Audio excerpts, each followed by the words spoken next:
السلام علیکم friends, welcome back to my YouTube channel daily tips with Asma. خواب میں فصیل دیکھنا۔ لفظ فصیل کا مطلب ہے شہر کے ارد گرد موٹی دیوار۔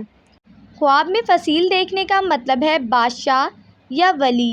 اگر کوئی شخص خواب میں شہر کا فصیل دیکھتا ہے تو اس کا مطلب ہے بادشاہ، اور اگر گاؤں کا فصیل دیکھتا ہے تو اس کا مطلب ہے مالک۔ لیکن اگر کوئی شخص خواب میں دیکھتا ہے کہ شہر کا فصیل بہت ہی مضبوط اور بلند ہے تو اس کا مطلب ہے بادشاہ کے حال کی قوت اور نیکی ہونے کی دلیل ہے۔ لیکن اگر کوئی شخص خواب میں دیکھتا ہے کہ شہر کا فصیل گر کر خراب ہو گیا ہے، اگر سب گر گیا ہے تو اس کا مطلب ہے بادشاہ کی ہلاکت، لیکن اگر تھوڑا گرا ہے تو اس کا مطلب ہے شہر کا حاکم مرے گا۔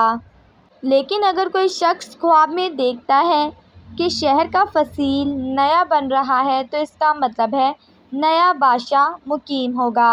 لیکن اگر کوئی شخص خواب میں دیکھتا ہے کہ وہ شہر کے دروازے کے قریب ہے اور اس کو دیکھ رہا ہے تو اس کا مطلب ہے عیش اور امن۔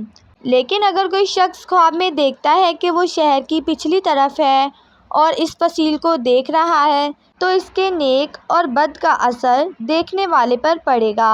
فرینڈز، اگر آپ کسی بھی خواب کی تعبیر جاننا چاہتے ہیں تو کمنٹ باکس میں کمنٹ کریں۔ Thanks for watching. اللہ حافظ۔